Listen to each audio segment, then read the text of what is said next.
Hi, everyone. Welcome back to Esoterica featuring Us. So this is just like a short live stream. I don't think that I even announced it on the channel that like I was going to Holland, and not just going to Holland, but going to Holland to meet up with Philip and Zevi, good friends of mine, who've become really even better friends. It's really amazing. Yeah. Just in the past little while, but I'm having a lot of fun. Super, yeah. It's been awesome. So, what have we been doing?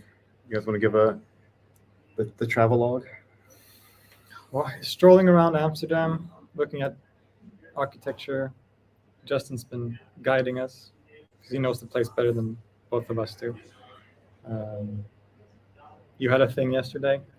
Yeah, so I had a talk with roundtable with Wout Hanegraaff, which was really a lot of fun, a lot of hot fun. It was extremely hot in the room, like illness-inducing heat.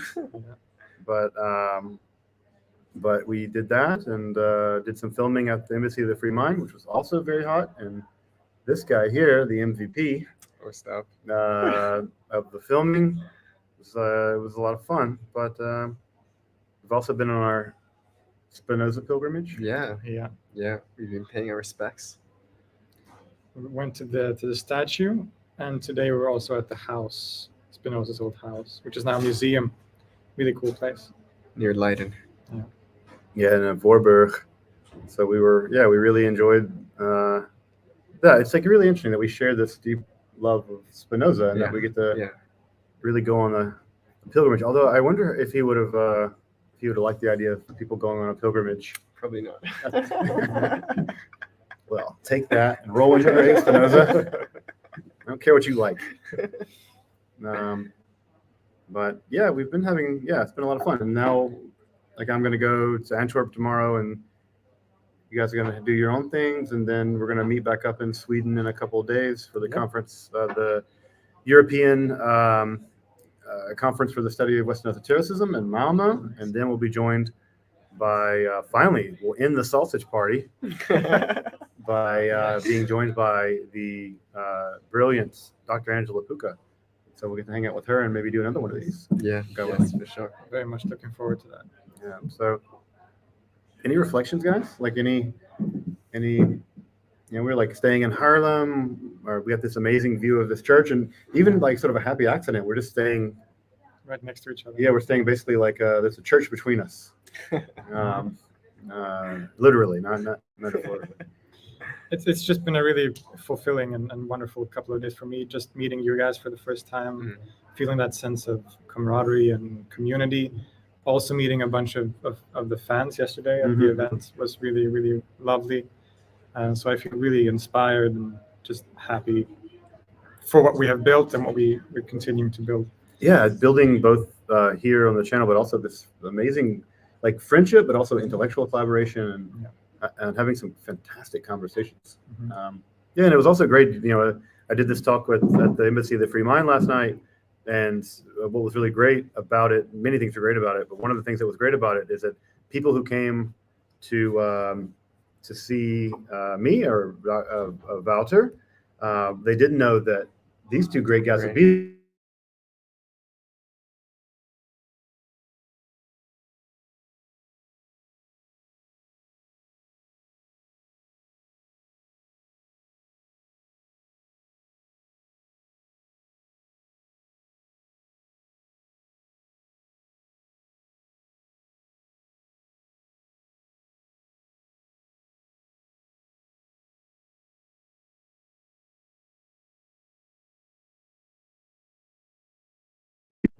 Sorry, Okay. we lost the internet for a while. But I was saying, we did this esoterica thing, and then it was great because it's really wonderful because there's a lot of folks who are fans of esoterica are also huge fans of you guys, and they're super stoked. Like people like were really stoked to get to meet you guys. Yeah. So that was really awesome. We were stoked to meet them. That was Yeah, a absolutely. wonderful experience. Absolutely. I don't know. It's like fans of these channels are just awesome. I know. They're just like super thoughtful, profoundly Intelligent, deep, yeah. intelligent, like Caring. caring, Yeah. like warm. Yeah. It was really, when the young woman made me a kippah, which is like just like the most heartwarming thing So That was in so the sweet. world. That was really sweet. Like, I don't know, Vera, if you're watching this, thank you again. You're just absolutely an amazing young woman and such a sweetheart. Like, oh my God. 100%. Her mom was also really awesome. Everyone. It was just like Liz was so nice and brought me a bottle of beer and yeah, it's just like, yeah, it's amazing to be cared about by such like thoughtful, caring people. Because I people only have so much emotional energy or so much emotional bandwidth, and when you get some of that bandwidth, just because you've made some videos for the internet, like it's really. I feel like I'm really definitely on the better end of that. Right. So I'm winning that every day of the week. So I think there's also a lot of love and passion that we put into the project, and hearing that from people, the genuine way that it receives them, and feeling that love and care back is really beautiful. It really means a lot to us. Yeah, you guys really have no idea. I mean, really no idea that. And this is the thing I guess one of the things we've been talking about is how isolating this job can be. And Vera's here in the chat, by the way. oh, Vera's in the chat. Oh, there she is. Hi, Vera. But the work can be so isolating. But as isolating as it feels, those lows are certainly not lower than the highs that I felt last night with getting to like shake people's hands and give people hugs and take selfies with people like that. Like I'm gonna ride that. Yeah. I'm gonna ride that. And when I do feel that isolation, that's going to be a like an emotional reservoir to really Remind yourself. that well to really tap. So thank you all. But sorry if we can't quite see very well the chat. We're sitting a little far back, so we can all be in the frame. But yeah, Zevi, any reflections on your part that sort of highlights so far? I think it's worth mentioning how epic your talk with Walter Hanegraaff was.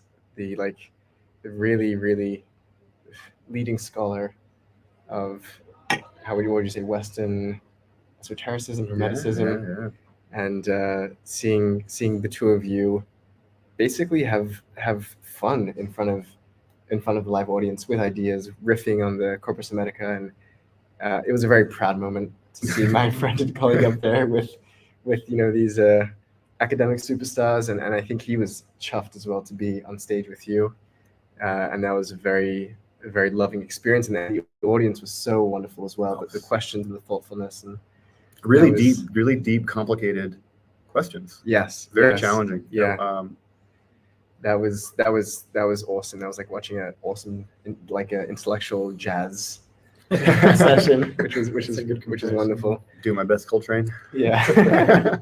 And then Justin's you've been an amazing tour guide showing us around town. We went for an epic walk around about all of Amsterdam yesterday, and there was one space in specific that he took us to, which both Philip and I were really had our breaths taken away by. You want to share what that was? We went to the Beguinage house, the place where the Beguines, who were this community of women in the Middle Ages, basically, that they were not nuns because they didn't take vows of poverty, right? But they chose to live in a community together, somewhat isolated, but still in connection to society. Really serving the community. Yeah, exactly. Really the opposite of and that's part of what made them so complicated or what made them so threatened is that because they didn't take vows of poverty and because they worked together as a cooperative industry, they got very wealthy. and it's a place of uncanny sereneness. It's so peaceful. In the middle of the hustle and bustle of the city, you just step into this enclave of silence and contemplation, and that was really extraordinary. Spending time at the feet of our good friend Spinoza, and visiting him at his home. We like met him in public yesterday, and today we went to his Right. house to like kind of. And you know, Step and by step. everyone should know how hard it is to get invited to a Dutch person's home. Ooh. So we didn't get an invitation; we just kicked the door in. So, but It's Yeah, been, it's been wonderful. It's been an absolute delight. Yeah, and just I mean, we've been connecting and collaborating and building a friendship, both intellectual and social and spiritual over the past 3-4 years now, and getting to meet together in person, and It's a trip. it's a beautiful trip. yeah, I think that was a really great. Amsterdam's a place I love very deeply. It's a place that like I connect to intellectually and spiritually and aesthetically, and to take a place I love and to take two people that I've really come to love and get to experience that just amplifies, you know. And it's like, you know, being able to, you know, like the Beguinage spirituality. You've done episodes on Marguerite Perret, and you know, we've all discussed the Beguinage spirituality, which has a really powerful impact on us, and to be able to take you guys who I care so much about and who have been on such an intellectual journey together, and to walk into that space and feel that like we're entering into a history that we love, and we get to feel that like in our bodies. Yes. It's not just up here. Yes. Like you feel the serenity. Yes. That's just like, it was such a powerful thing for very me much to so. be able to share. Very much I so. remember us just standing there, just in silence for a few minutes, just staring out into the courtyard. It was really beautiful. Yeah. It'd be a cool kind of pilgrimage to do a Beguinage like jump, to go to the different Beguinage and that still exist, and really to bring the books with you and really do some like meditative study of Heidegger and Mechthild and Marguerite Perret, and really, you know, we live in our heads so much. Yes. And these ideas are so cerebral, but there's something about, I don't know how you guys felt, No, but for sure. like I've spent a lot of time with those there, and they're like, oh yeah, like these are real women, and of extreme intellectual and spiritual brilliance, and to be in the same kind of space was really it hit me in a way that in a way that I hadn't felt in a long time.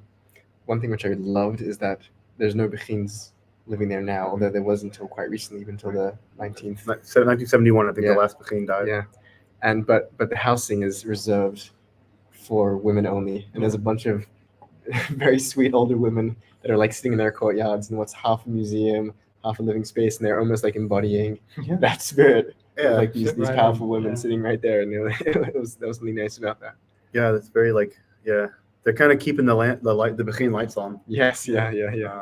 For the Catholics out there, I hope you guys would bring some Beguine stuff back. I would be on Team Beguine.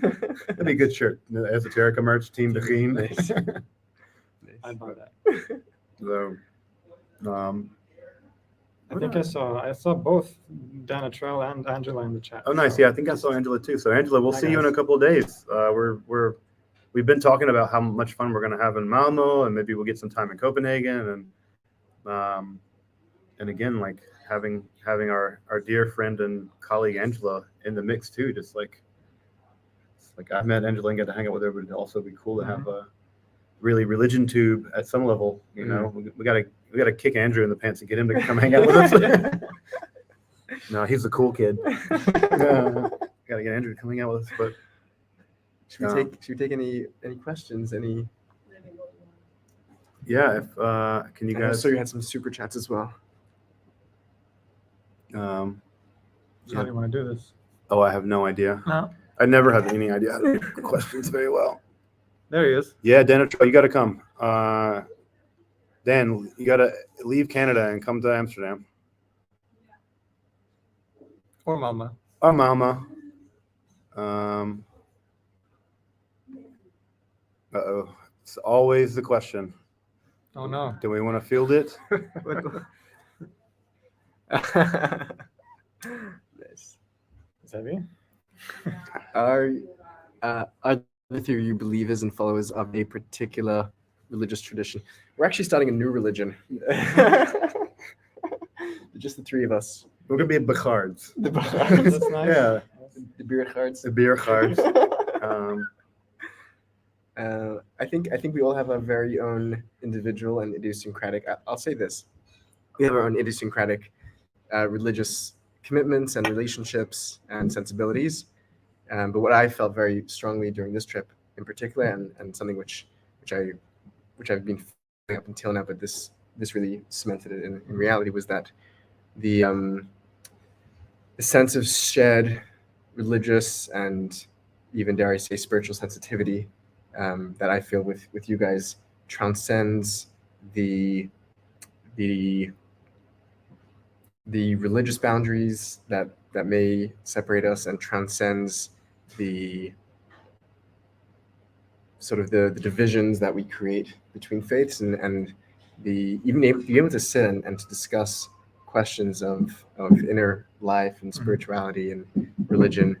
I feel like I'm discussing it with someone who's and this is true for both Justin and Philip, of not just co-religionists, but sort of co-spiritualist, co-faithless. I don't know what the term would be there, but it transcends denominations. Like, I think we have a lot of beautiful distinctions and boundaries and borders, and we have an individuality there, but a sense that what we strive for is really very much the shared goal, and the struggles along that path, and the tools and tricks and ways that we try to forge that path feels very much like brothers and allies along that journey.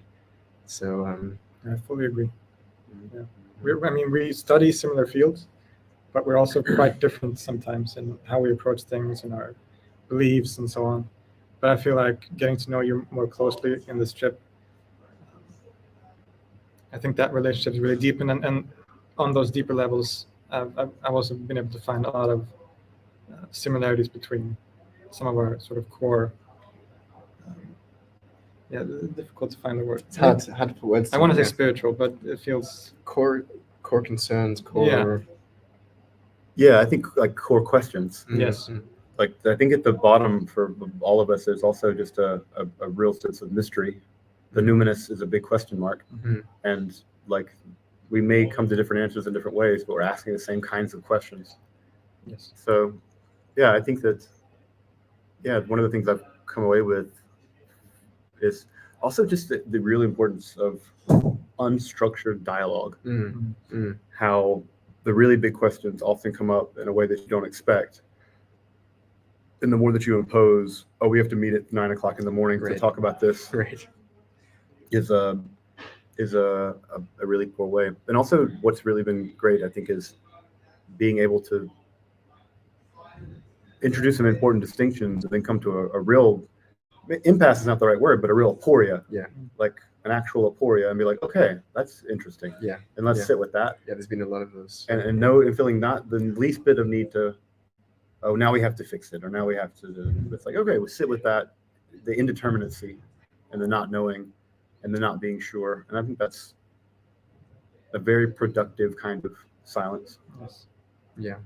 And a shared respect for the differences that we have in our own journeys and processes, and we're all very different people and personalities, and finding a lot of love in the commonality and a lot of respect and deep appreciation for the differences as well. Yeah, because they're differences that are informed by where we have come from, how we understand where we are, and where we want to go. Yeah. And there's no way to not respect. For us, like we all know we're working hard at this, and to really respect that is really easy. Yeah. Like it's such an easy, lazy thing to be intolerant. Yeah. Like what a lazy, like big, like intolerance, or not just intolerance, but just sort of disrespectful dismissal of people's beliefs. Right. Shutting out anything that's not of yourself. Yeah. It's somehow a combination of extreme narcissism and extreme laziness, which is a dreadful combination. Yeah. So I think another core aspect of all those conversations have been sharing and talking about our shared experience as content creators. Right. Which is, you don't find that many people in life whom you have that in common with. So it's been really great to have those conversations and just share experiences and thoughts and feelings and all that. Yeah. It's been really meaningful. Yeah, talking a lot of shop. It's good for us because again, I think people may not know that on the back end of this whole YouTube thing, it's pretty lonely, and Tedious. it's tedious and lonely, and also like talking about your job can feel really, really, and it is a job. This is how we make our living. It can feel how you guys feel about it, but it can feel really entitled.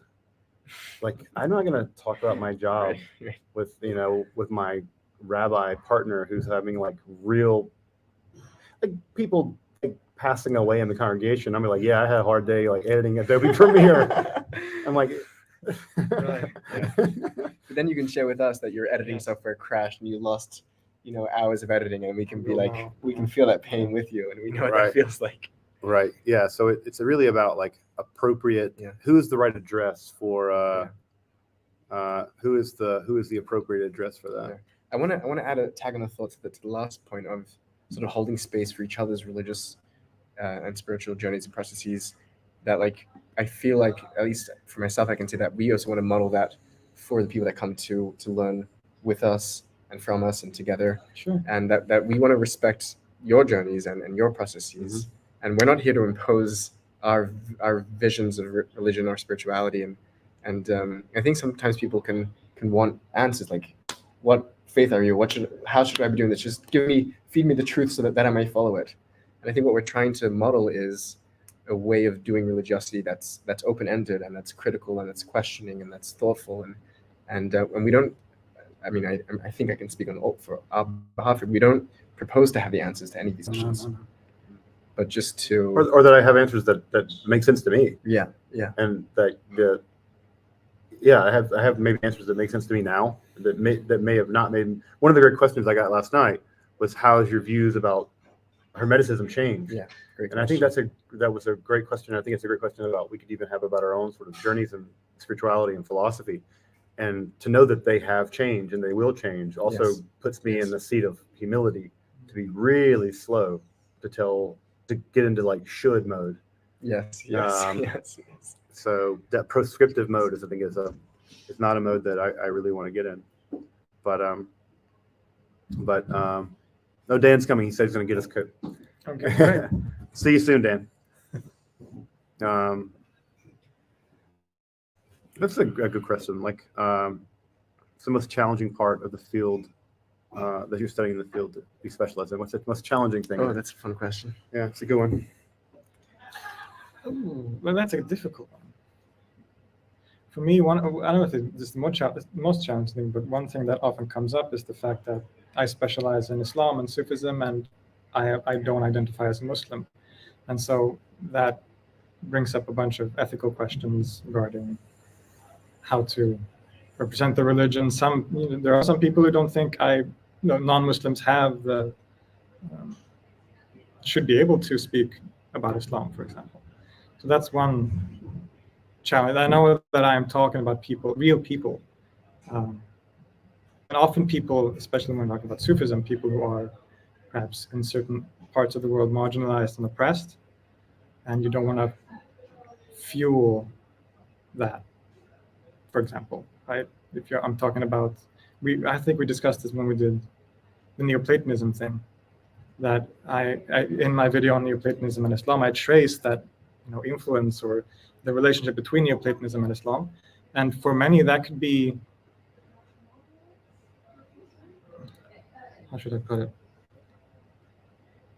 That could fuel certain critics of say, Sufism, for example, who will use that as ammunition to oppress or criticize Sufis as non-Muslims, for example. So those are the kinds of questions, ethical questions, that I often face, at least in my field of expertise.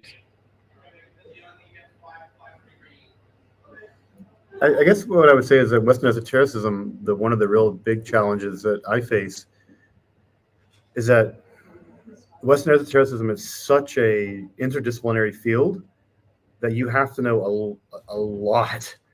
You're working in history, you're working in philosophy, you're working in history of science, you're doing alchemy, Kabbalah. You're in order to do it with any degree of coherence, like last night, it was like, all right, now I need to switch gears back to the 3rd century and talk about a very specific Greco-Egyptian text.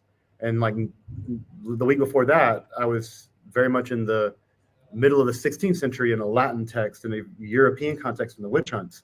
So I go from Johann Weyer, right, in a very European, very 16th century context to a Greco-Egyptian context in the 3rd century. And I sometimes talk about intellectual whiplash that I experience, where I'm like, oh, like, you know, I'm having to like do this. And so the biggest challenge is being able to do all of that with any degree of competence. And, you know, switching between languages and things like that. So the problem, the difficulty of Western esotericism, without any doubt, is just how many disciplines you have to be able to work in to even be basically conversant in the field. And that goes for languages, that goes for history, that goes for that way. So it's a terribly challenging field to not do it in some very superficial way.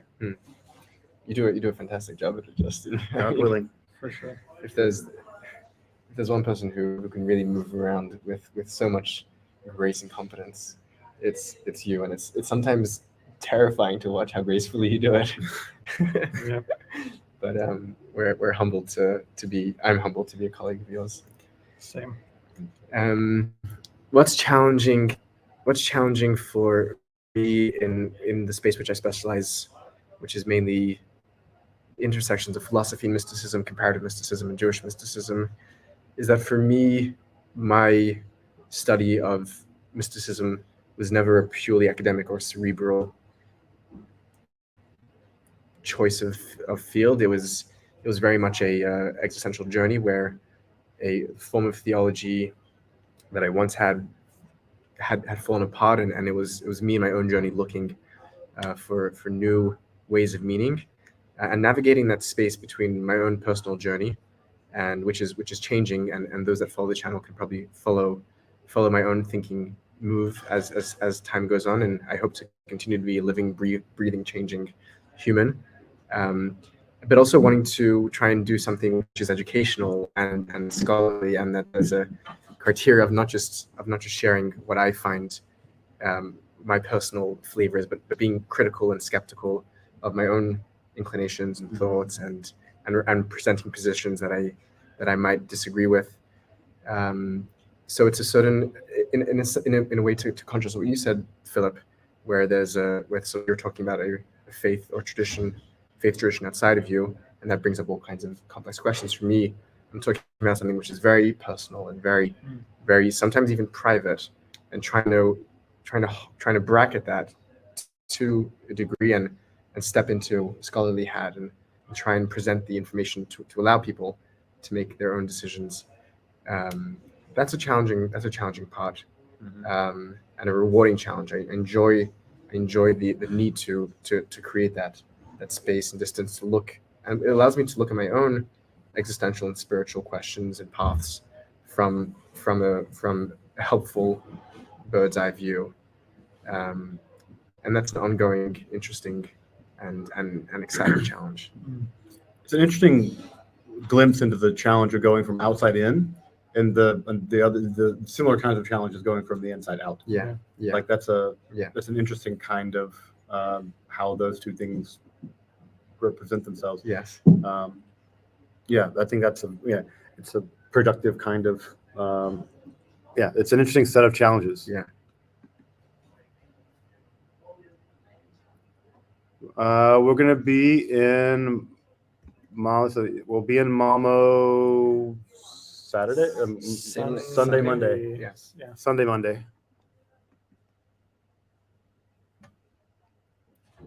Let's see here. Let me see. And folks, I'm sorry if I miss super chats or something like that. There's one. Yep, I want to make sure to get them if I can, but if I miss them, I'm really sorry. Thank you. Yeah, thank you, Chris.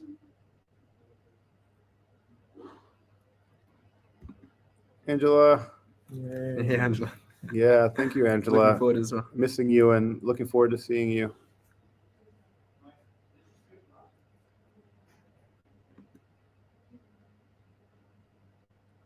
Yeah, the internet has allowed us to be more connected than ever before. I'm thankful for the amount of information at our fingertips. Us too. Yeah. I mean, we rely on that information in different ways. I mean, if I can say for me, just having access to like so many digitized old books and manuscripts. Oh, yeah. Of course.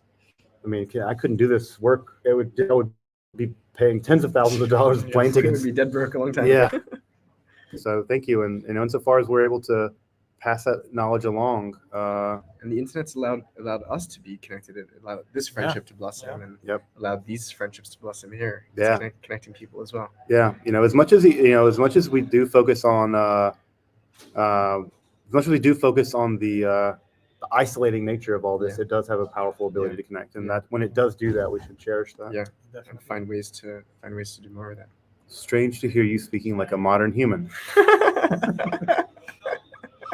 Mm-hmm. Okay. It's even stranger when he talks like an ancient human. Yeah. You should hear me talk like an ancient human.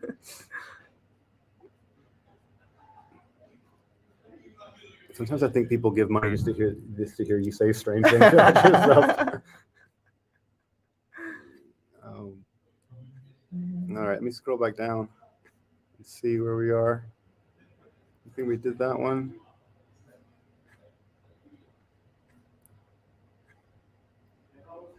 All right, 200 folks in the chat. We're just scrolling down to see if there's any other questions we can grab. Feel free to ask us basically anything. Yeah, we can make up answers to almost anything. They'll definitely be wrong, but you'll get an answer.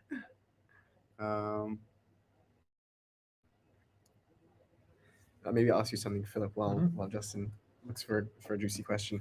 What was we spent some time? Oh, do we have some? Yeah, we have a funny one. Nice. Good. Let's go for it. Considering that Philip actually can play instruments, Mm. I'm gonna make you play the oud for our band. Yes, I'll play the oud. Okay. I feel like a drummer. Really? That came to me as well today. Yeah, when we were talking earlier. I can't keep rhythm for anything. I'd be the crappiest drummer. That's exactly right. I want you on the drums. Either that or the organ, like a big organ. Oh, the big organ in the church. Yeah. I wouldn't want to play the harpsichord. Oh yeah. We want a totally Down. arrhythmic drummer who is just Yeah, I'm just playing chaos. Schoenberg. We'll just say it's jazz. Yeah. I played an instrument as a kid. You did? Yeah. Any guesses? Violin. Cello. Violin. Yeah, because you're a Jewish family. Violin or piano one. Russian and Jewish. Yeah. Can you sing You're born with a violin. I could maybe play Baba Black Sheep, That's nice. but You even can that- do a really cool version of Blah, Blah, Blah. With Cool. Justin. Be like animal in the background. We have a name for the band, which would be, of course, Pipes and Dead People. Pipes and Dead People. I was thinking Waterproof Shampoo.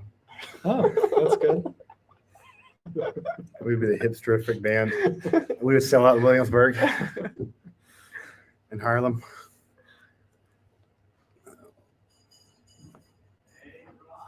The three wise men. That's good. Of all the things, we are definitely not. At least I'm not. I can't speak for you guys. This is for you, Justin. Oh, I don't know anything Nice. about Vajrayana. Let's go get a drink. Yeah. Have you investigated Vajrayana Buddhism or Indian Tantrism? Both are old systems that were used some alchemical symbols in the West. I'm not so sure about the alchemical symbolism in the West. I don't think that's correct. But I have to say that Angela Puka is your person here. She knows much more about Vajrayana Buddhism. Although I do like the fact that Vajrayana calls itself the greater path and it refers to Theravada Buddhism as Hinayana. I love like Buddhist shade. Bit of flex there. Yeah, I love it's like, yeah, you guys are the little path. Yeah. We're the diamond path or whatever. Yeah. But I don't have any background in or very little background in Buddhism and Tantrism, so I would consult your local Dr. Angela Puka. A nice little mystical coincidence, perhaps, is Mahayana, if I'm not mistaken, is the chariot or the Great Chariot, Yeah, agree. which lines up nicely with a good version of Jewish mysticism, Merkava mysticism. Yeah, Merkava That's a nice little mysticism. coincidence there. Oh, that's Yeah, true. I've been reading some Merkava texts this morning and things. Trying to get ready for this potential Merkava class. I do want to do maybe leading up to the high holidays. Three wise bearded men. We do have beards, and we are three. There are three of us. Been subscribed to you for a while. Every notification for you guys is a gift. Thank you. Thank you. Thank you so much. Very sweet. It's Speaking of Poimandres, we were talking a lot about Poimandres last night. Yeah, he was featured. He was featured prominently. Thank you.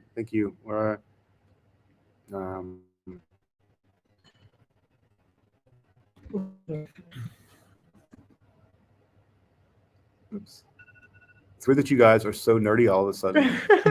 You're by all of a sudden. I was like, okay, I mean, We've been nerdy for a while. Yeah, That's something new. you have a beer or another alcohol beverage choice on me. Thank you, Bert. Yeah, I think we may be in your neck of the woods. I think you're in Holland, right? So we're in actually in Haarlem. It's a beautiful, beautiful city outside of outside to the west of Amsterdam, between us and the sea, and we just literally are looking at the big cathedral, which is substantial. It's big. Saint. It's really big. Saint. We forgot it. Bavo. That's the one. Yeah, Bavo. The Church of Saint Bavo. Really impressive organ in there too. Yeah. Mozart played on it. Mm-hmm. We learned And today. the other guy. Handel? And Handel, yeah. Justin, in Europe for a few weeks, what's the best city to visit to view alchemical text paraphernalia? I'll be in Berlin and Amsterdam. Amsterdam is your answer is We can confirm this. Amsterdam, because you can go to the Embassy of the Free Mind and you can look at a great many alchemical texts. Yeah. Our bag swag. Embassy of the Free Mind is really where you want to go. There's a lot of great alchemical stuff there. I'll also say the great city for alchemy stuff is also Prague. They have they've discovered an alchemist lab there that they've kind of reconstructed, which is quite nice. Also, Prague is where Edward Kelly was working, and he jumped out of a window. Well, he wasn't in Prague; he was outside of Prague. But Prague, I think, is really one of your go-to alchemy city. Yeah. But Amsterdam, really, if in terms of like getting your eyes on some authentic historical alchemical books. Yeah, the Embassy of the Free Mind. I mean, there was a moment the past couple of days where we were filming some of these books, and Zevi standing perilously on top of a ladder. Definitely not. And there's this moment where I'm just thinking, like, how many? What's the price point of the books on the table? And I threw out a number. Then I kind of did some calculations. And it was like I think I threw out €500,000. And it would have been an expensive belly flop, let's say. Yeah, that would have been real bad. One for the ages. One for the ages, that one. Yeah, but it's a beautiful space. So tastefully curated. Yep. A lovely place to sit and work and to meet people that are interested in these Right. in our weirdo things.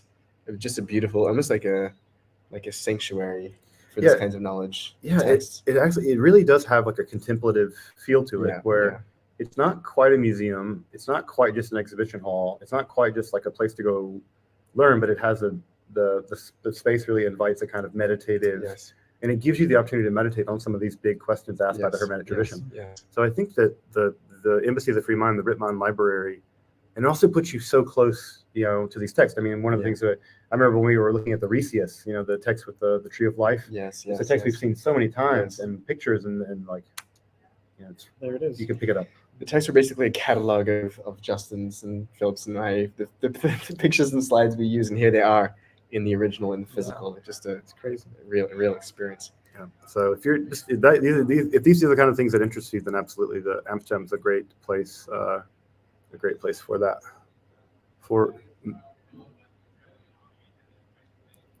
Right. So let's see. Ja. Om du kan gå ut på mina sociala medier, då kanske vi kan länka streamen.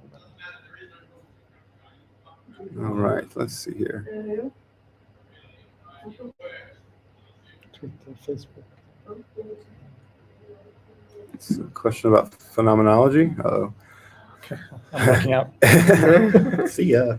I was going to ask you yesterday. Oh, you were at the round table. Parallels and contrast you see between today's interest in phenomenology, such as the matrix and the translation of corpus hermeticum.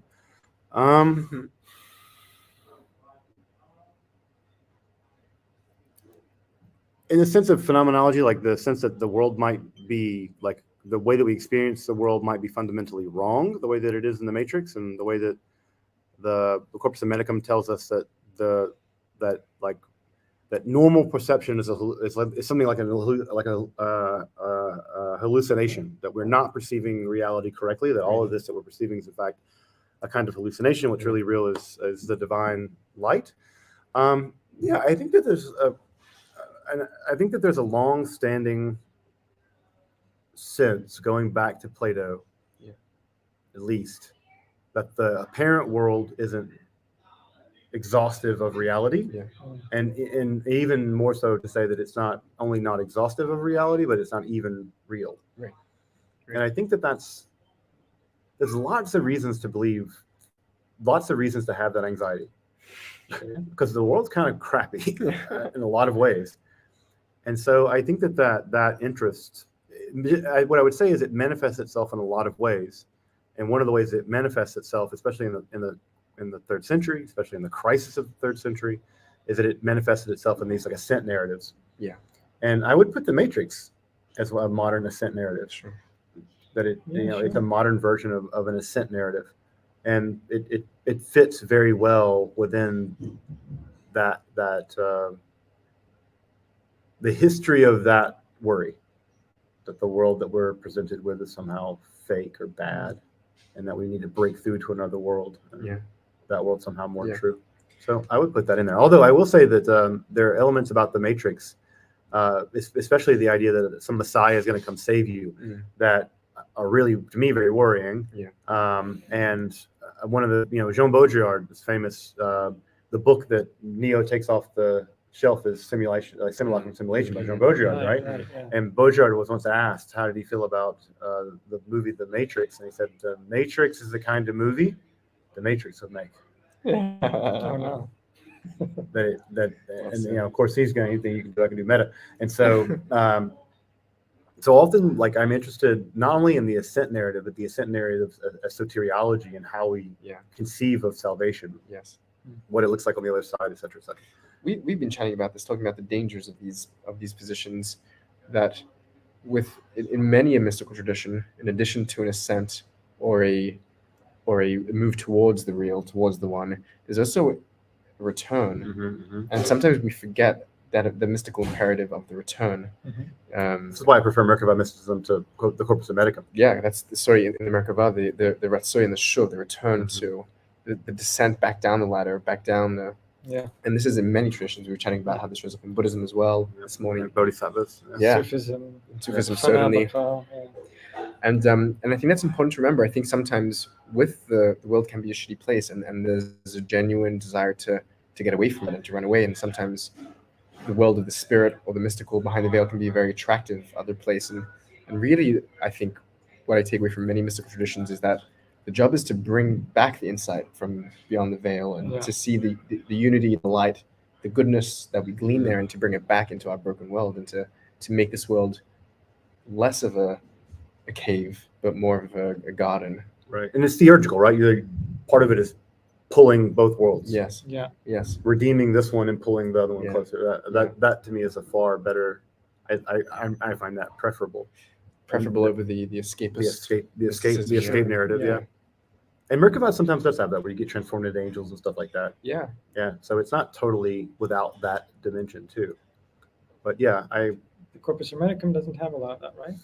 It kind of goes both ways. The idea is that you can get a glimpse of reality pre-mortem, because you can get these. You can experience through reverence, through a practice of reverence. You can experience have a vision of the one, and you can do the process of sort of purifying the soul, but really it's purifying the soul in anticipation of a post-mortem sort of rejoining the divine light.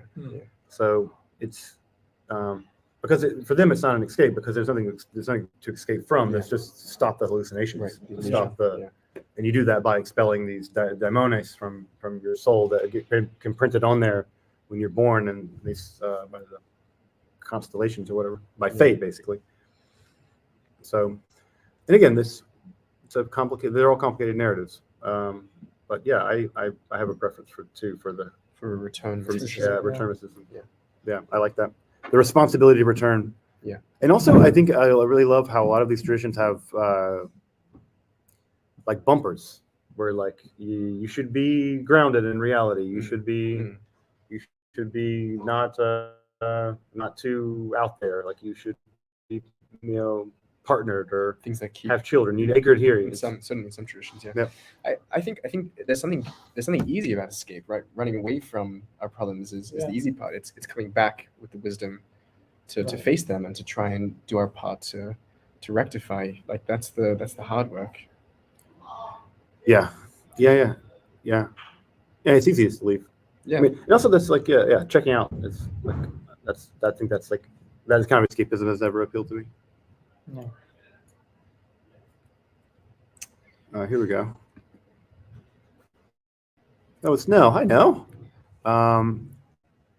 Nell's a great friend of the channel.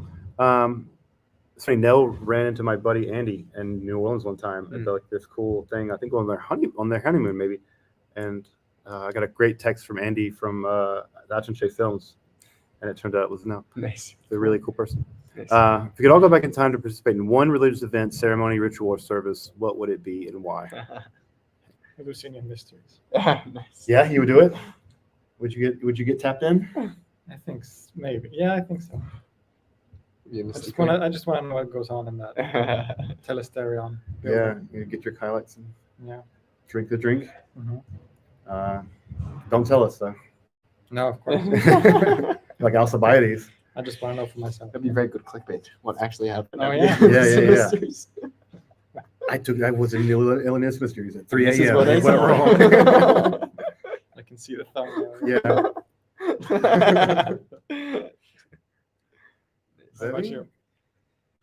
The first thing that came to mind is, and maybe I should have thought for a second longer to be a bit more or a bit less cliche, was the revelation at Sinai. That's like a really core part of my narrative as a person and the people that I belong to, and we also we're coming off the celebration of Shavuot, which commemorates that moment, which in my Hasidic tradition is an ongoing moment. So that's a possibility to re-experience, and that's something which I would like to experience and strive to experience. So that's my answer. I think that the person. This is not quite the question, but it's a version of the question. It turns out it's funny because Valchanograph and I had the same answer, which is funny. I'm not gonna say anything about minds thinking alike or anything, but was I would love to sit with Zosimus of Panopolis and go on a walking tour of Alexandria in like the 3rd century in Panopolis, and just walk through, and then maybe end the evening by joining him at one of these sort of corpus hermeticum, circles. Basically, what we did yesterday with you, Justin. Yeah, like him give me. Yeah, I would love to see that world of the Merkava mystics over here and the Hermeticists over there and the mystery religions over here and because I know Zosimus kind of knew them all. Yeah. And he was friendly but polemical sometimes with various groups of them, and I think that he would have been a kind of person that would. And he was a person who really loved this world. Like he was a person working with his hands. Like he was a temple artisan, but also a profound mystic and a philosopher, and really living in between a lot of different worlds. And I think that those people who live in between different worlds like that often have some of the most amazing perspectives. So and also he was like teaching a woman, like he was willing to be like, no, there's no bias for him against teaching a woman like hermetic secrets or whatever. So there's something about him he impresses. He leaves a strong impression on me. So I think that I'd like to have a relationship with him as like a colleague or something. That'd be super. Good answers. Definitely not go to the temple and participate in that. Just like be a butcher for a day. Temple in Jerusalem. Yeah, the temple in Jerusalem. If I was to be at the temple, it would be the high priest exits from the holies of holies on Yom Kippur and pronounces the unpronounceable name. Yeah, that's a moment. That's too scary for me, man. I wouldn't want to be anywhere near all that. That scares me. All right. Don't forget, try some of the magic truffles while you're there. Time to become one with the Logos. We are one with the Logos. Of course. Yeah, we're one with the don't need Logos. to- Like, it's what's Thursday? Today's the day to be one with the Logos. We have the logos on speed dial. Yeah. I was talking to the Logos earlier. It's like you can email them. They're like logos@logos.com, info@logos.com. Yeah, no, Mushroom's gonna try us. yeah, that's right. Take 5 ounces of Justin Sledge. I have actually tried mushrooms in Amsterdam on several occasions. It is, I think it's a trip. It's a trip. Yeah, it's worth it. It is worth it. It's a great, beautiful place to do it, I will say. But again, your mileage may vary, and it's important to, again, setting responsibility, all this. Sure. We can also neither confirm nor deny that we haven't No. taken some mushrooms before the live stream here. It's kicking in. You be the judge. I think just being here with you guys is trippy enough. So I don't need Yeah. it. Yeah, it's like, you get Friendship is a good drug. Mhm. it's a hell of a drug. But not a hell of a drug, it's cocaine. Right. Friendship on Trip cocaine. responsibly out there. Yeah, Stay in school. Yeah, please use entheogens and other alteration of consciousness safely. Thank you, Cornelius, for your thing. Oh, someone's over in the University of Leiden. Nice. You Yeah, were there earlier. yeah, we were actually just near Leiden earlier. We were over at Voorsburg, and we almost went over to Leiden, but then we came back here and got some delicious Indonesian food. It was one of the most surprising range of palettes, like of different kinds of taste experiences. It was quite a rainbow of food. Okay. It was quite good. It's great. What do you guys do to find motivation to keep going? Where's that one? That's in this question here. Struggling to finish final Oh papers for yeah, Leiden there you University. keep going. Oh yeah, you're right. Zevi, how do you keep going? Is it How do- cocaine? Indonesian food. Indonesian food. I keep going because I can't really imagine myself doing something else. I love it so much, and it speaks to me in such a deep way that even when I do like thoughts experiments of like doing something else, I always come back to it.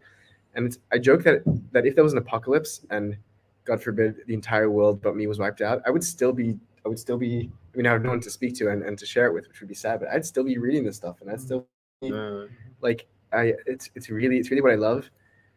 And I also I'm holding out belief for at least the possibility that it might be soteriological in a modern sense of the term, that it might, like, we need some salvation, like where the world's in a scary, sometimes dark place, and isolation and separation is really real and can be sometimes scary, and I really feel I have some of my my chips on mysticism and the way that I've been understanding it and trying to share it. I know that you're not supposed to have chips in the game as a scholar, but that keeps me going, because it's very we're talking about the mix of being playful and having fun with it, but also taking it very seriously. And I think I feel a responsibility to when one encounters something which is truly beautiful. I think there's almost a moral imperative to share that with others, particularly if you think it can be helpful. And I encountered that for myself, and it's really been a light in my life, and I feel a responsibility to share that. And so that's what when I need to dig down deep. I'm not thinking about that maybe every day, but when I need to dig down, that's what I dig to. Yeah, I'm just gonna second basically what Zevi said. I think you couldn't stop me from doing this, so it's just something that I'll do no matter what, because it's just a passion. But also, again, going back to like meeting some of you guys yesterday, or just having these live streams and interacting with you and seeing that what we're doing actually resonates with real people, that really keeps me going in a big way. Yeah, for me, it's like maybe you could coin a new Greek term like padeomania.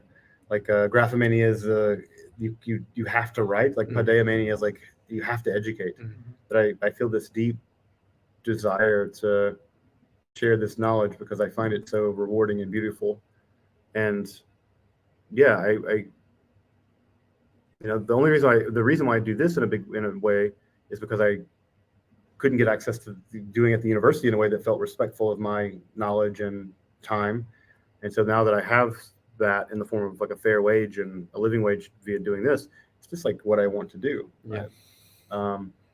When I read something, the first thing I want to do is talk about it. Yeah. And share it Yeah. and interact with people with it and see their perspective on it. And doing that is really important to me. So, yeah, I mean, they say that don't turn your hobby into a job, and I think that's right. But this isn't my hobby. This is my vocation.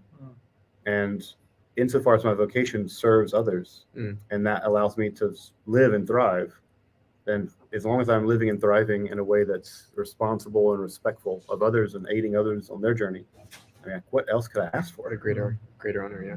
Yeah, what greater thing in the world is there than being on a shared journey of learning and education? Yeah. It's just, to me, it's the best possible thing I can imagine in life. Yeah, and I think there's a gratitude from us where it's because of you that join us to watch and to participate and to take part and to support what we do. You allow us to do what we love and allow us to spend our time trying to take these ideas and trying to make sense of them and trying to share them and it wouldn't. I mean, it wouldn't happen without each and every one of you. Yeah, you guys make it. I mean, folks like y'all make it possible. And it's funny. Last night there was so much gratitude being expressed to me and to y'all, and I think that for us, we feel that intensely. Yeah. To our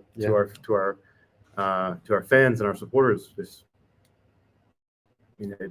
It's amazing what you guys enable us to do. Enable us to do what we love. Really. Yeah. And hopefully give you something that you love back. Yes, absolutely. And insofar as that's like a circuit of love and education, like that's just like, that's it. That's like that's motivation to keep going. Yeah. That's absolutely motivation to keep going. So what better could there be in this world than again, like the uniting of love and Sophia, agape and Sophia. You might even get Philia Sophia if you unite them. Maybe if you squint and look sideways. Thank you for all your work. When are we getting the next Justin and Zevi Zohar reading? Oh boy. Yeah. I want to know too. Yeah. That was hella fun. It was so much fun. That was very rewarding for me. Yeah. It's the best thing about that was I always want to be doing that, and it was so great to be able to all right, now we have like the oomph to push the wind in our sails to really do it. I really came away from that Zohar reading jazzed about the Zohar in a way that I never felt jazzed about it. I always felt really intimidated by it. I still do. Yes. It's never going to go away. Yes. I always felt like the sort of fascinans of the text, right? The sort of lure of it. But I came away this time jazzed about it for a totally different reason, and that totally different reason was it was just so fucking fun. Yeah, it was funny. It was so like clever and playful and joyful and profound, and all so in the same profound. moment. And Yeah. it could do all those things so easily. Yeah. And there's something about, and the text was taking itself very seriously, but also being very playful with itself. Yes. And it just made me respect it all the more that it wasn't just like heavy-handed mysticism. Yeah. It was a playful, even self-effacing kind of mysticism. And sometimes I can only take something so seriously that it doesn't take itself very seriously. And the Zohar showed that it had like a deep sense of humor, and that gave me a layered sense of humor with its profundity. Yeah, and it really jazzed me about it in a way that I hadn't before. So I don't know, Zevi, like I'm not gonna put you on the spot, but but it's the kind of thing that I do want to do again, and I don't know whether it be the Sava or something else maybe next year, but it is something that I do want to. I said yes to that in a heartbeat, and I'm so honored to have done that with you, to Chavrusa with Zohar, with you, Justin. It was something which I looked forward to in my week, and it gave me so much grounding through what was a bit of a tumultuous moment in my own life. 100% to come back to a section of the Zohar. Listen, there's certainly these periscopes, these highlights, these sections which we can come back and do a few of them. And we also mentioned perhaps the possibility of taking another classic early text of Jewish mysticism and doing something different. A bit more ambitious, maybe too ambitious, but yeah, but maybe worth trying, Yeah. even if we peter out. And I'd also love to Philip, if you would join us for a text like that to bring a whole new perspective. Yeah, Philip and I talked about maybe doing Meister Eckhart, and maybe we can also do Meister Eckhart next time. Christian Christmas sermon. Yeah. We've tossed around the idea of maybe doing sort of a Tauler, Eckhart, Suzo, trifecta jam. But yeah, this is the thing really also I really respect about Dana Trell. That Dana Trell is really a Renaissance man in the sense that he's not just widely and deeply learned, but also like he's really putting out texts that are important in the tradition and giving people access to them in an audiobook form. That so many people find reading them very difficult, but listening to them is a way that they can engage. And so I really appreciate Dan's sort of back to the sources ad fontes approach. And it kind of inspired me. And he and I did this commentary on this 1389 or 1398 condemnation. And this like my deep love of commentary culture. And how like so many people, I say commentaries, and people think the worst kind of scholasticism, the most boring kind of why would I read someone else's thoughts about a thing when in fact commentaries actually are a really beautiful living. They're a way of keeping texts alive and fresh and current and relevant. But no, I'd love to turn to Meister Eckhart or It's also there's something extraordinary just to add a thought to the Zohar love here, which is that I'm reflecting on the friends that had brought me along the way and mentors.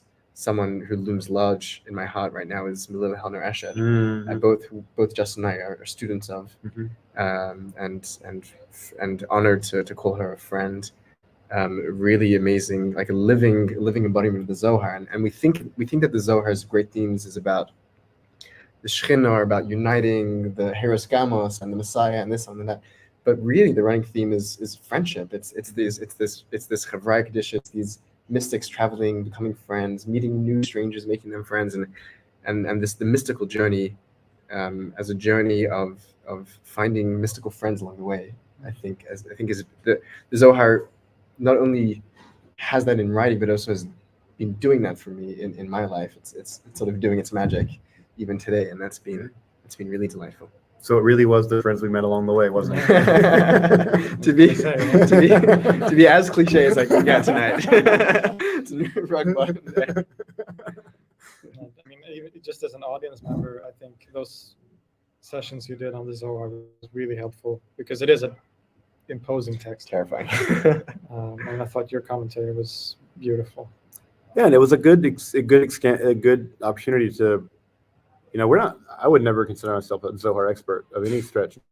No, but it was a chance for us to do our best and sort of. And I think the text, we were very much rewarded. Oh, yes. It took work, but the text certainly was rewarding us as we go along. And it also gives the lie that the Zohar is just sort of incomprehensible gibberish. Right. It's actually a very tight narrative structure that really is, but it does require some pretty careful being attentive as you go. Yeah, and part of our gratitude, our hakarat hatov, which is an important value that we're trying to model here as well. I should add our gratitude to Daniel Matt, who did a extraordinary work, a lifetime achievement to translate the text and to annotate it, and I think without him we would have been very lost. So there, our gratitude to a great scholar who's put in tremendous labor of love there as well. Yeah, really a lifetime of work. Monumental. Yeah, and still producing amazing things. Yes. It's like he's stopped. He's got a great book on Elijah out. Yeah. All right. Justin, the Holy Spirit is within you, plus loves you. Yeah. I'll take it. I'll take it. I'm about that Holy Spirit. I'll take it. Loves you guys too, by the way. Thank you. Yeah. They told me. In Holland, it's worth speaking to Bill Pyman. He's a wonderful library of esoteric books. He collects them. Okay, good recommendation. I have to look him up. Cool. I'll have to look him up. Theo. It's a good name for a person to have a bunch of. Sure is. Sorry, folks, we're a bit behind on things, but I'm a bit dyslexic, so I read His name is Theo Pajamas. Yeah, me too, actually.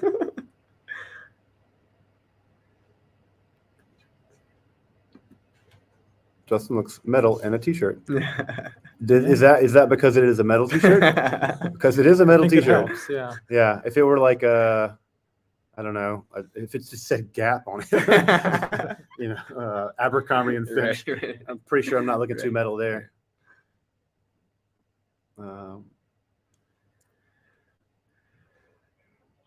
Okay. Someone agrees with me about the Lucianian mysteries, I think. Yeah.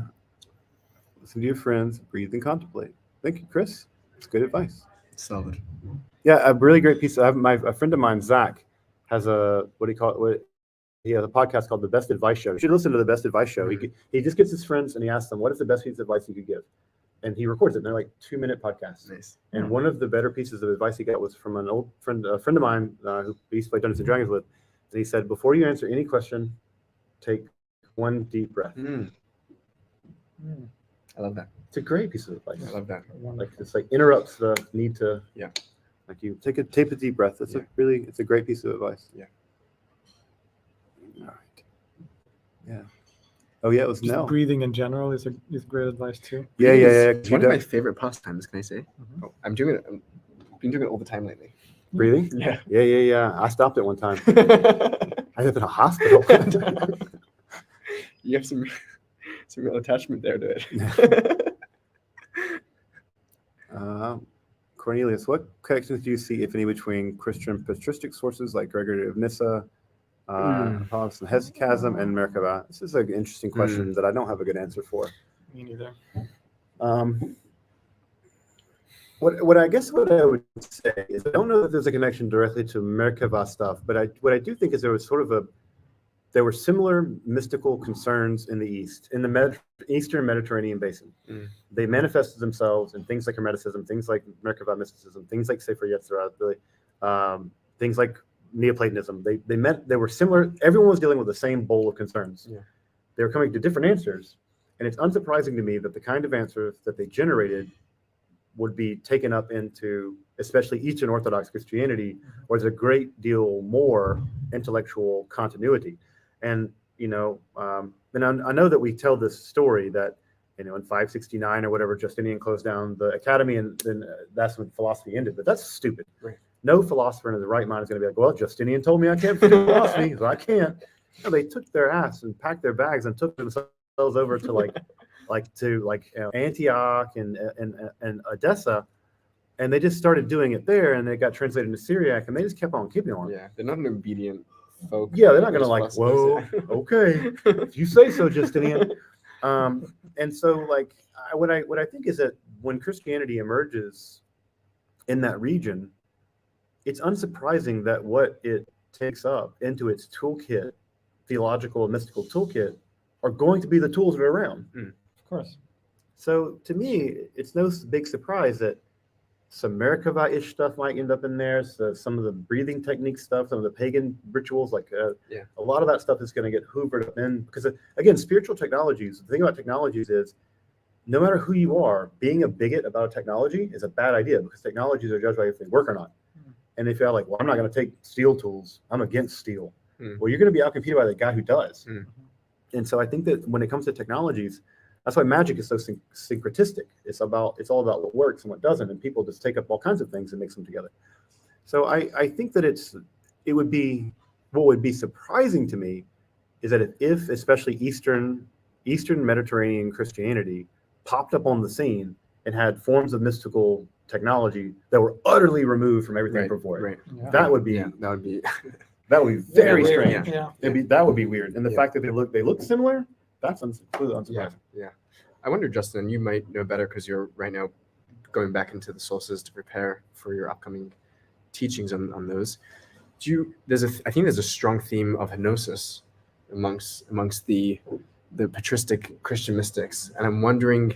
I know there's different sort of ways to be reading the Merkaba literature, Merkaba stuff that's going on there, but it seems, at least on certain scholars' reading of that, Afterman comes to mind, for example, where there is this angelification at the very least, if not a theosis. Do you think that's a theme that's uniting the mystics of that moment and that milieu. Yeah, transformation. Transformation. Yeah, some kind of transformation. Yeah, into a metaphysical entity of Yeah, or sorts. even some kind of glorified body, Yeah, or some kind of transformation to a being of fire. Yeah. Metatron, Yes, 39. Yes. Yeah, I think that there's some idea that even if you're not a hardcore dualist and just think all this is evil, you still think it's in need of some kind of transformation. Right. And you see this in Paul, you see this in Merkaba literature, you see it, like there's some need for that transformation, even among monists, that that this body is a kind of hallucination, that it doesn't need to be shed. It's not bad, but it's not my final form. And so yeah, I think that is a theme that you see running through. And again, even Paul talks about a transformed, glorified body. Yeah. And I try to think about that in Hebrew, like the term, like if you try to translate that Greek glorified body, like a body of gloria, sort of a something of the kavod. Yeah, like you're being transformed, you're being taken back or made into something like the kavod of Hashem, which is which is a big part of sort of the theology of that time. Yeah. So yeah, I think that was I think that the reason why we don't see it so much in the West is because the theologies, the West was actually in many ways, Latin Christianity was so it bristled so much with the paganism of the Gauls and the North Africans and of those regions that it really sought to exterminate them, as opposed to being more integrative of those things. Although it certainly did. I mean, it certainly did take in some of those elements of local folk religion into them. But I think the West was a bit less intellectually compatible. And also the philosophical traditions in the West were simply underdeveloped. I mean, there's hunter-gatherers in some places. So it was you don't have a literate culture in the same way that you do in the East. Yeah, I think you do see elements that still popping up. Is it Saint Athanasius, who's a man, God who became man, so that man could become God. So I think you see it's definitely much more muted. I think amongst in the hesychasm, which you guys have both created wonderful content on, it's really front and center there. Yeah. But I think it still shows up in the West. Well, even Athanasius is pretty far east. He's Egyptian. I mean, he's True. Yeah, he's true. You think about someone like Augustine. True. Augustine's a bit of a reactionary. And I think it's the zeal of the proselyte. Augustine really comes out of Manichaeism and really just shuts that down and really deeply hates it and Pelagianism. And he's as much as he is an intellectual, he's not a compatibilist. And again, this is a big difference east and west with Hermes Trismegistus. Hermeticism survives. Hermetic texts survive in the East. Like Tantius is kind of pro Hermes Trismegistus as sort of a pre-incarnation of Christ. Augustine hates that idea and really, really dislikes the animation of statues and all that stuff. So it even shows in some sense in their respective. That's just emblematic, I think.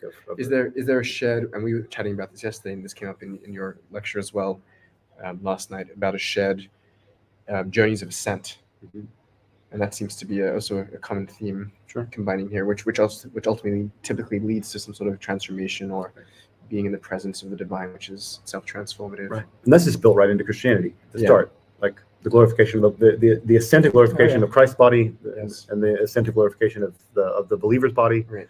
I mean, Christianity just hoovers that right up. Yes. Without blinking. Yeah. It's just the soteriological sense just baked right into Christianity from the start. Which is funny because it's eventually abandoned in Judaism at some level. Like Merkava mysticism slowly moves away from that, and eventually that gets abandoned. Even Muhammad has his ascent. Yeah. Right. It's really there's some version of it baked into Islam as well. And that becomes a great paradigm for Sufi literature too, and the spiritual ascent through the Makmat. Yeah. Interesting. Oh, this is Marco. Hey, Marco. Sorry you can't make it, man. Maybe I'll catch you. Marco Visconti, folks. Great new book on Thelema. Well, I'll catch you next time, Marco. Also, we should wish all the folks watching who identify as pagan had solstice. Right. It's a really important transition in the year, and so I hope folks for whom the solstice, winter or summer, depending on where you are in the world. I hope that for folks for whom that is an important religious holiday, I hope it was incredibly meaningful and impactful. So, Definitely. yeah. It's midsummer tomorrow in Sweden, which we're missing this year, unfortunately. No. You don't get to throw old people off a cliff? It's some regions. Yeah. Oh, here we go. It's a question for Philip. Joe Jones, a great friend of the channel. Well, you might have guessed that I have a special weakness for Sufi poetry. And since I can read some Arabic, but not really Farsi or Persian, I really gravitate towards the Arabic Sufi poets. So I really like people like Abul Hassan al-Shushtari, Ibn Arabi to some degree. But I don't really have favorites in general, whether it's music or food, or it depends on what mood I'm in. But Philip, Debbie, who's your Favorite poet? Who's the favorite poet? Oh, I wasn't expecting to answer the question. a favorite poet. It doesn't have to be you don't have to do a superlative. Let's see. Who am I reading? Who was I reading recently? That's touching me. Shouldn't let poets touch you. Bad touch. Wow, you got me blanking. there's some Who's good yours? Swedish poets too. What's his name? Fröding. Gustav Fröding is good. We are from the same area in Sweden, Western Sweden. I went through a big phase when I was younger reading Arthur Rimbaud, French poet, and I returned to him, and I used to really love Un Saison en Enfer, A Season in Hell, and I returned to his other poem that he wrote later, The Illuminations, early this year, and found it really rewarding.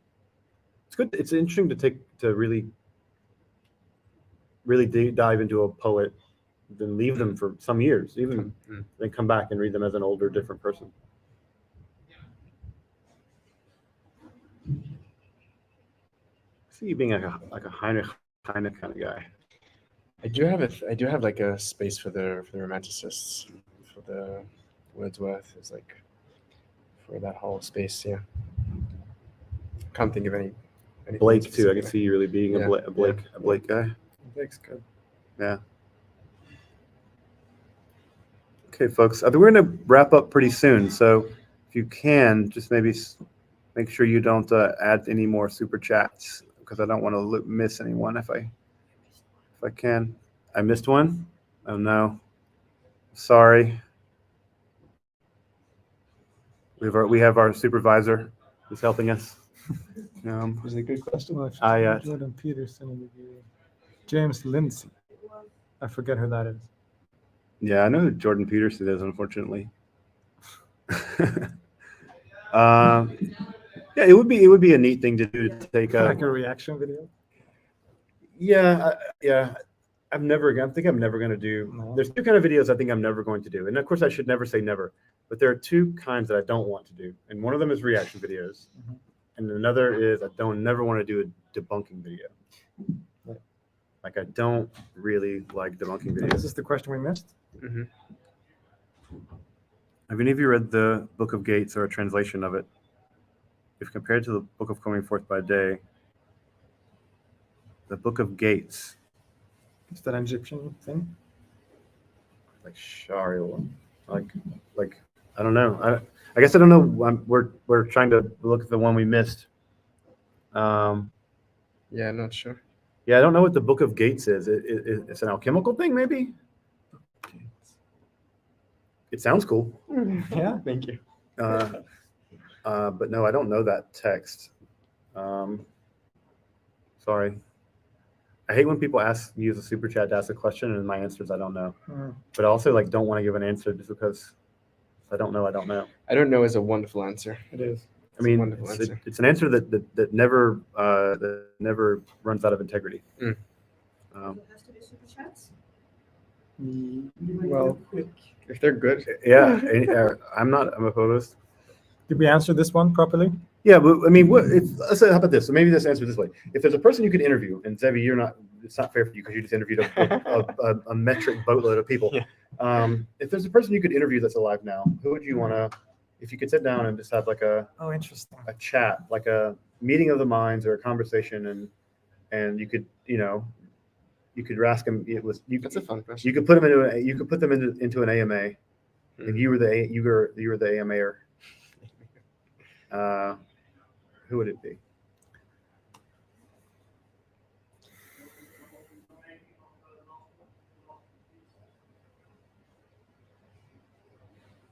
I really don't know the answer to that. It's hard. It's very hard.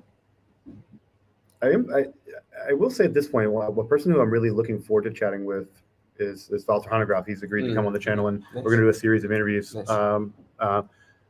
Because not only is he a great scholar, but he's also just a very thoughtful person and just a great thinker, intellectual.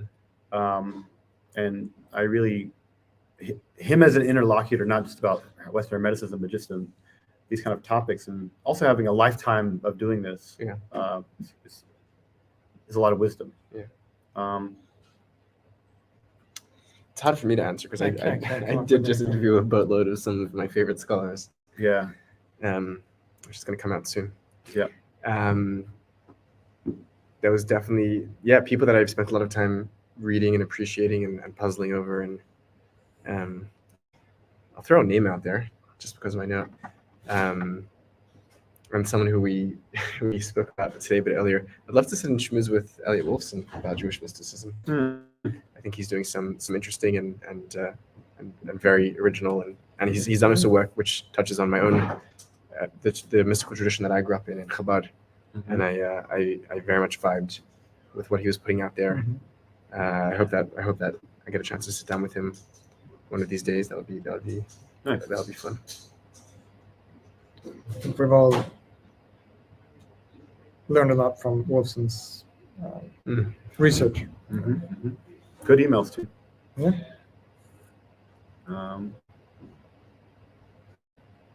I can't come up with anyone. I'm sorry.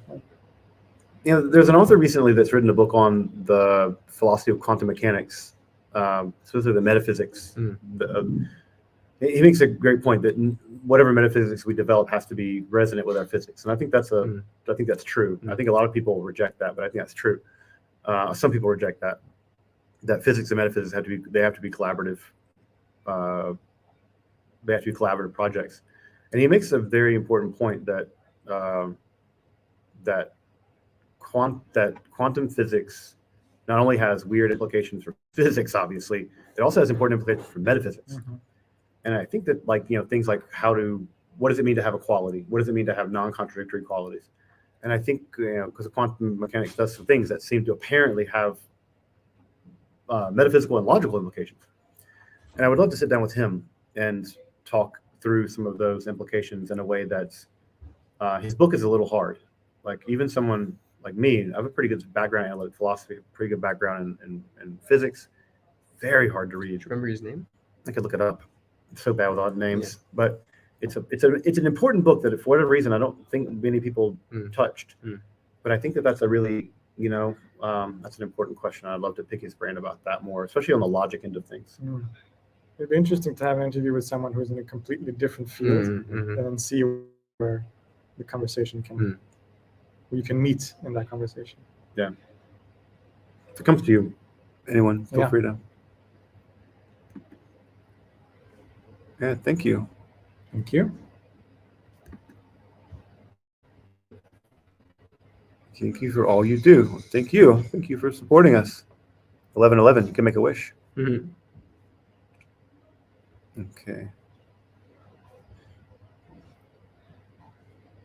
Oh, Jordan Peterson.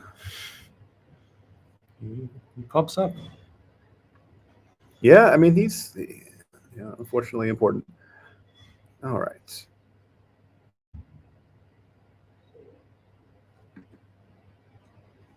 What's your take on the immortality key?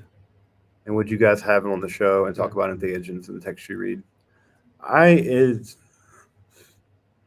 wouldn't mind having him on for an interview. I haven't read the book, but I know of it. Yeah. It's way too speculative for me. Like, I'm an evidence guy. I need you to hold my hand and show me every single breadcrumb before I jump off the bridge with you. And it was with a couple of exceptions, I thought it was way too speculative. You got to read it? Yeah, I worked through it because I'm interested in this question. But I think I talked about this last night, right? That there's two positions that I don't want to fall into when it comes to entheogens. One of them is like psychedelic eliminativism, which is to say, conscious altering substances play no role in mysticism and religious development. That's wrong. Right. What's also wrong is what I call DMT reductionism. Mm-hmm.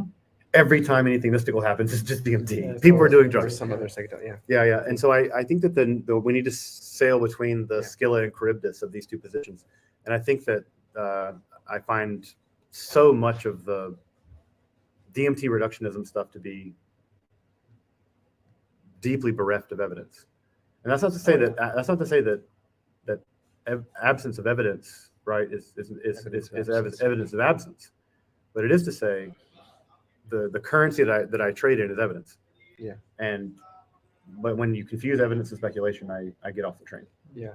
I also don't know why we began to assume that the only way to have an altered state of consciousness is through imbibing a plant or a chemical. Like it's very clear that there are many other ways that humans can and have and continue to have alter their consciousness. It's because a bunch of Americans did it in the 60s. And now they're like taking those experiences and projecting them back into the past.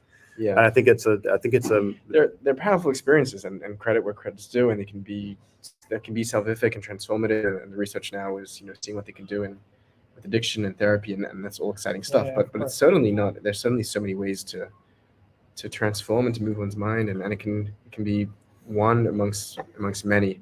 And I think to hold it as one amongst many, or else we lose a lot of the rich texture that the world's mystical traditions have to give us if it's all just entheogenics or psychedelics. right. Yeah. There's a balance to be struck there. And also to be clear, I think that mystical experiences had under the experience of entheogens or psychedelics are just as authentic as anything else. I'm with you on that as well. Yeah. That's been a point which some scholars have been reticent to. But I would agree. I just don't know how we would, on what grounds other than a priori theological metaphysical. Can we read that into the past?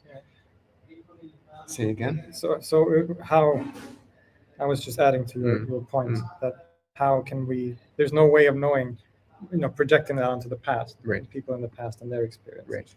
Right. Yeah. Sorry. I think we got back to your question though. Sorry that. Yeah, that's the one we got back to. Yeah, I think we eventually did get back to it, but I do apologize for missing it. These live streams are a little unwieldy, if you believe it.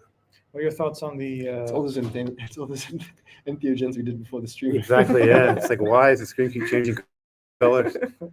It's like, I didn't know that this could talk back to me. Who invited the unicorns? Yeah. It's like, this poor Mandre's over there behind the bar. I was saying that without some a priori metaphysical or theological position to reject them whole cloth, I don't see any really strong phenomenological methodology to call one real and one not real. Right. They seem way too close to each other to make any categorical distinction. Do you feel that the cannabis and the incense is cannabis? I haven't.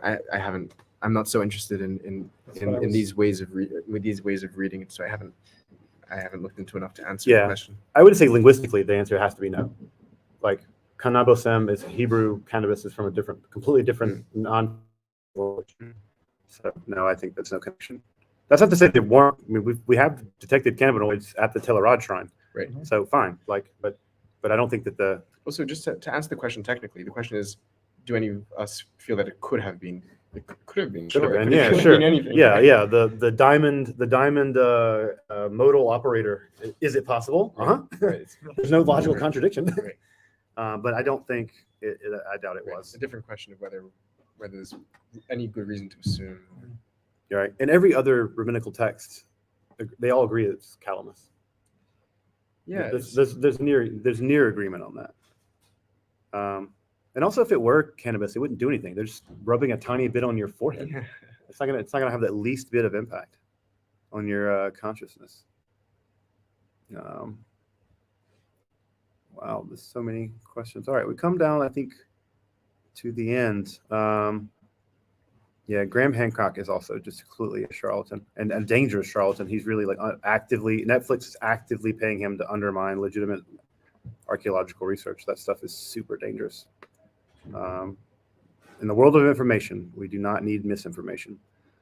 All right, folks, I think you guys, we've been on what for 9 now? We've been on for an hour and a half. Yeah. I think we're gonna maybe wrap it up. Maybe we should. Yeah, I think it's a good an hour and a half is a pretty good time, but I don't know. Any last thoughts or any thoughts? I think we'll maybe do one of these when in Malmo too, maybe. I hope so. Yeah, I'd love to do that with Angela. Yeah. Yeah, I'd love to do another one with Angela. So we'll this is not the last live stream for a while, but maybe this evening we wrap up a little bit. But no, I guess just feeling super thankful for being here with you guys.